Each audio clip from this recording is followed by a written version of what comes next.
A man's body washes up on an Australian beach. No ID, no labels on his clothes. His fingerprints match no one on Earth.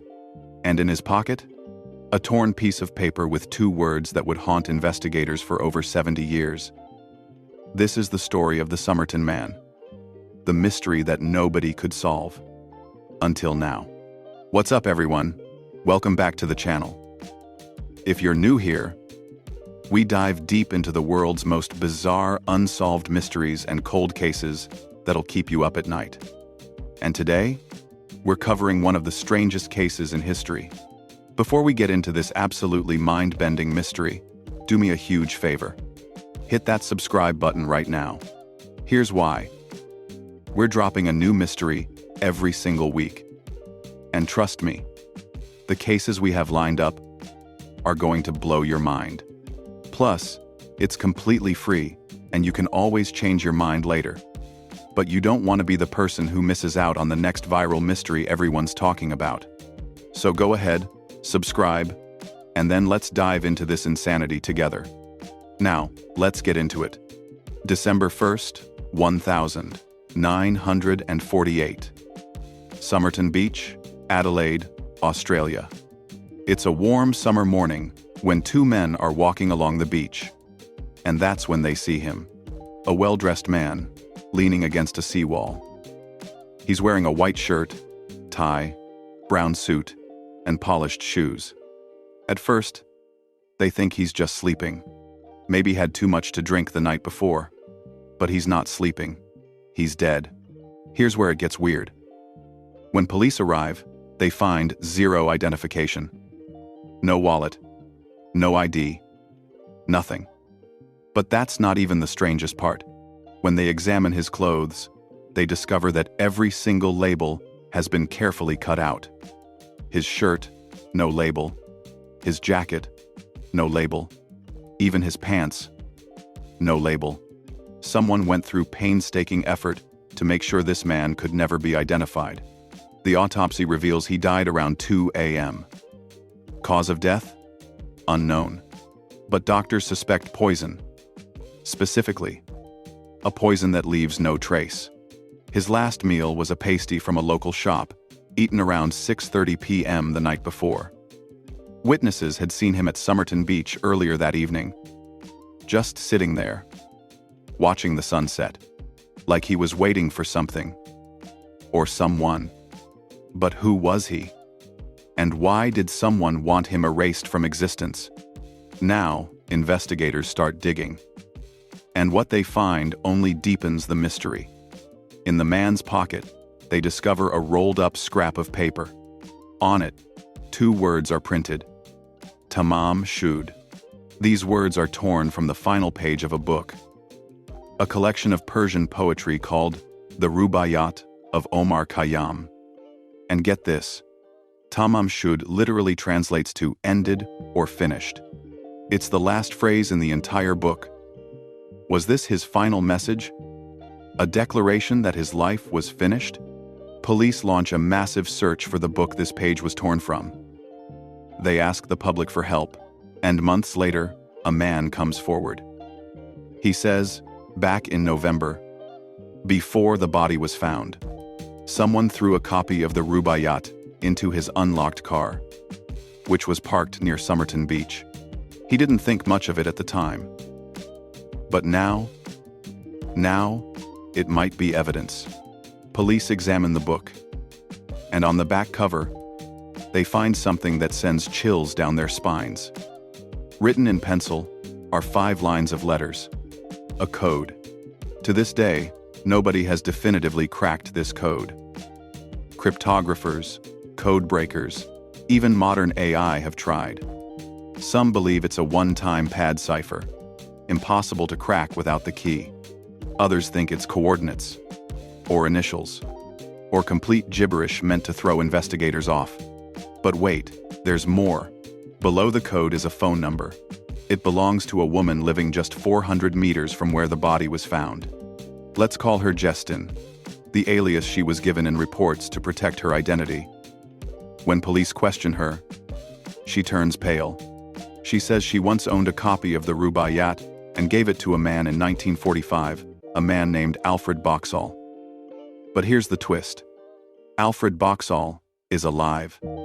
It's not him. Justin denies knowing the dead man. But witnesses say they saw her visibly shaken when shown the body's death cast. Some investigators believed she knew exactly who he was, but was too terrified to say. Was she involved? Was she protecting someone? We'll never know. She took her secrets to the grave in 2007. So what happened to the Somerton Man? Over the decades, theories have ranged from logical to absolutely insane. Some believe he was a Soviet spy during the early Cold War. Australia was a key location for British nuclear testing and US intelligence operations. The removed clothing labels, the cipher, the poison, it all fits. Maybe Justin was his contact. Maybe she gave him up. Maybe the code was intelligence he was trying to pass along before he was assassinated. Others think this was personal. A man in love with a woman he couldn't have. The poetry, the beach, the finished message. Maybe he took his own life after one last glimpse at the home of the woman he loved. But if it was suicide, why remove all the labels? And what about the poison? Another theory suggests he was in hiding, maybe from organized crime or a criminal network. He erased his identity to disappear. But they found him anyway. Some researchers believe Justin may have been involved in illegal activities, possibly related to an abortion ring in the area. The Somerton Man might have been connected to this underground network and was killed to keep him quiet. But here's the thing. We may actually finally have an answer. In 2022, after 74 years, investigators did something unprecedented. They exhumed the Somerton Man's body and extracted DNA. Using genetic genealogy, the same technology that caught the Golden State Killer, they traced his family tree. And in July 2022, they announced his identity. Carl Charles Webb, an electrical engineer from Melbourne.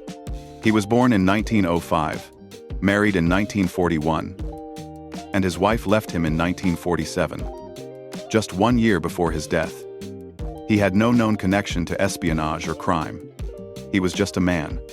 But here's what still doesn't make sense. Why was he in Adelaide? Why did he remove all his clothing labels? What was the code? Who was Justin to him? And most importantly, how did he die? The DNA solved who he was. But it didn't solve the mystery. Some researchers aren't even convinced the identification is correct. The DNA was severely degraded after 70+ years in the ground. Contamination is possible. And even if it is Charles Webb, the questions that matter most remain unanswered. Was this a suicide? A murder? A spy operation? A crime of passion? The Somerton Man took his secrets with him to the grave. And even now, we're still trying to piece together what really happened on that beach in 1948. So what do you think happened? Was Charles Webb a spy? A heartbroken lover? Or is there something even darker we're missing? Drop your theories in the comments below.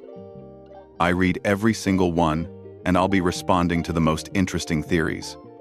Seriously, some of you are better detectives than the actual investigators.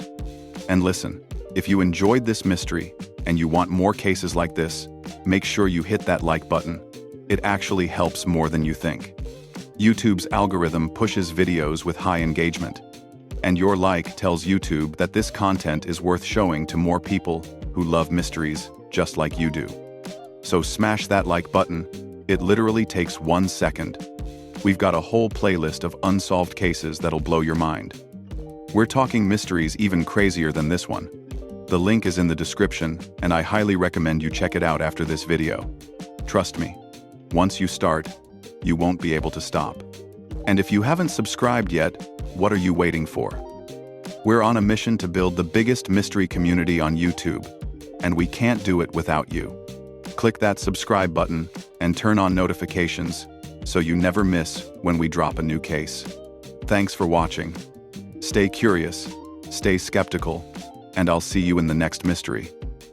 Because trust me, the next one is even more disturbing than this.